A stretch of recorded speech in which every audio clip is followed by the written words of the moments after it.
You're likely earning more money than your parents ever did, and you might even be the highest earner in your family history. But despite that success, you probably find yourself staring at your bank account at the end of every month, wondering where the money went.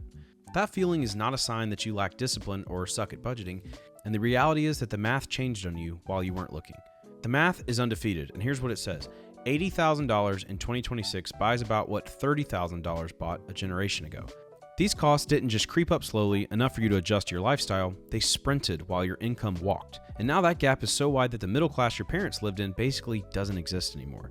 Today we're going to look at exactly why this happened by breaking down the inflation numbers nobody explains in plain English and the housing trap that is currently swallowing entire generations.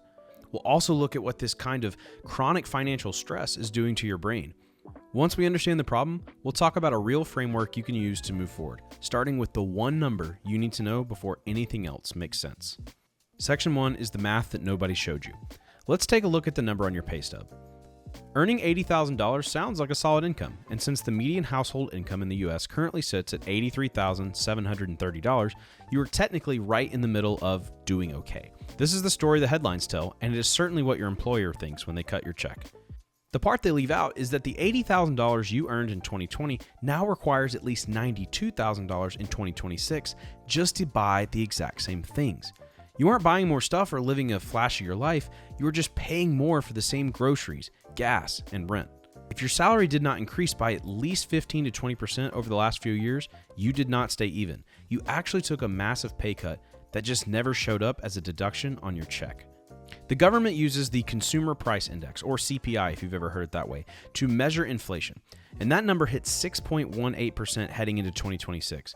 The headline number actually hides how bad things really feel because the categories that hit your wallet the hardest, like childcare and car insurance, have all increased much faster than the broad average. The news reports a blended average, but your actual life is not a blended average. If your employer gave you a 3% raise last year, they probably acted like they were doing you a huge favor. But with inflation sitting at 6%, that raise was actually a negative 3% loss in your real purchasing power. You probably smiled and said thank you, but you quietly lost ground to a hidden tax that is more reliable than anything on your W-2. You are certainly not the only person feeling this pressure. 88% of adults reported feeling financial stress entering 2026, and 61% say money is their single biggest stressor, ranking it higher than their health or relationships. This is not a story about people making bad decisions or being irresponsible with credit cards. When 9 out of 10 people are stressed about money, you aren't looking at a personal failure, you're looking at a system where the numbers stopped working for everyone at the same time. The inflation story is a massive problem, but it's really just the opening act. The housing market is where the math turns into total crisis.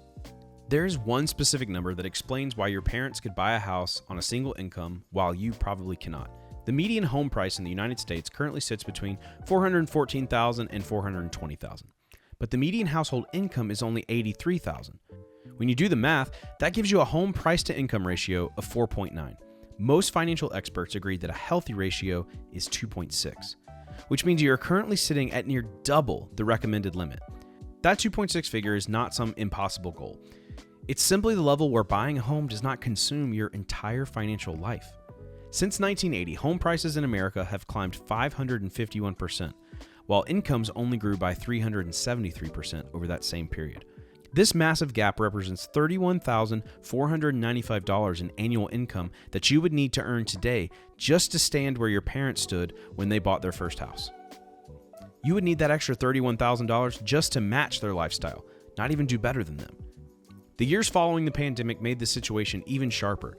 From 2019 to 2024, home prices jumped 31%, while incomes only grew by 22%, meaning a 9-point gap opened up in just 5 years. Between the pandemic, the surge in remote work demand, and decades of underbuilding, the math that already worked against you suddenly got much worse. The country is currently short 4 million homes, and that shortage is the reason you can't just sit and wait for prices to drop. This is not a bubble waiting for a pin, but rather a structural supply problem that will take years of consistent building to fix. Prices do not fall when there's not enough supply to go around. They stay high while you either adapt or get left out of the market. Renting is not exactly a clean escape from this problem either. Out of more than 3,000 counties across the country, only 219 have rents that are actually affordable for a full-time worker. We are not talking about affordable in the comfortable way, but affordable in the basic sense that does not consume your soul. That covers roughly 7% of all counties in the United States. About 38% of Americans say their financial life is worse than they expected it to be, while only 16% say it's better. When you look at those numbers alongside the housing data, the reason for the struggle stops being a mystery. People are not pessimistic because they are naturally anxious. They are pessimistic because they actually ran the numbers. The math doesn't just affect your bank account, but it gets inside your head. And that mental toll is the part that nobody seems to talk about. There is a specific kind of damage that never shows up in an inflation report. Nearly 60% of people dealing with financial stress say their ability to function at work has declined because of it. This is not just about having a bad mood or low motivation. It is about your actual cognitive performance. This is the mental clarity that determines whether you get promoted, whether you make good decisions, and whether you show up as the person you're trying to be. When your brain runs a constant loop in the background trying to figure out how to cover your bills, it burns through your mental bandwidth. Your decision-making slows down and your attention starts to fragment, which makes small problems feel enormous because you have no mental reserve left to handle them. Your brain is not broken, it's just overloaded from dealing with a constant threat that has no clear exit. This is where the situation turns into a dangerous trap. The stress actually impairs the exact financial decisions that could help reduce the stress in the first place. You might start avoiding your bills or putting off a salary conversation because your confidence is lower. You might avoid looking at your retirement account because seeing the balance feels like a confirmation of your worst fears. The pressure creates a cycle of avoidance, and that avoidance only makes the pressure feel heavier.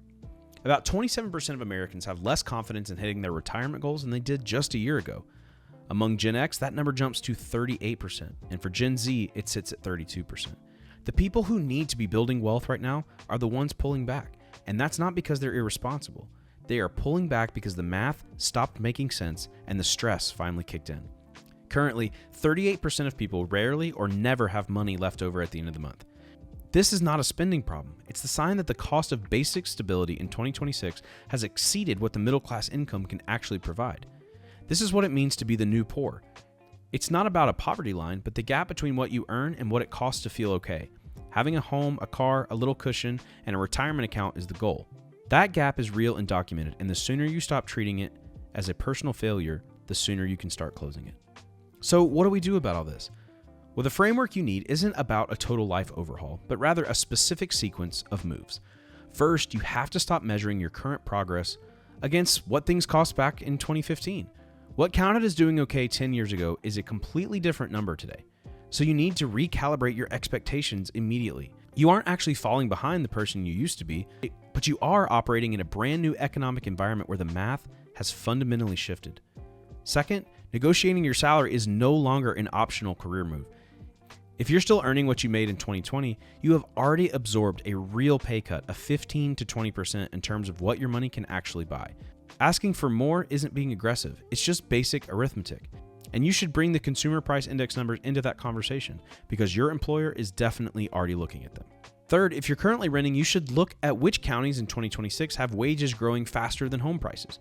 That list of locations is actually expanding right now, and having the flexibility to move is one of the few levers you can pull to actually change your debt-to-income ratio.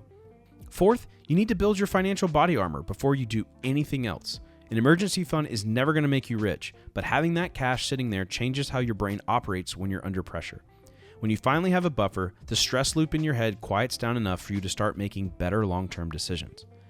93% of people say they plan to change how they manage their money this year, but the ones who actually follow through don't try to build a perfect system on day one. They usually start with just one number, which is the gap between what they earn and what basic stability costs them in the current market. Here's the conclusion. The reality is that $80,000 just isn't what it used to be. The math changed and the cost changed. So the psychology of the average worker followed in exactly the way you would expect. The answer isn't just to earn more and hope the gap closes on its own, but rather to understand the gap, name it, and attack it with specific moves in a very specific order. If this was helpful to you, please subscribe to the channel, as our goal is to help you build wealth for you and your family.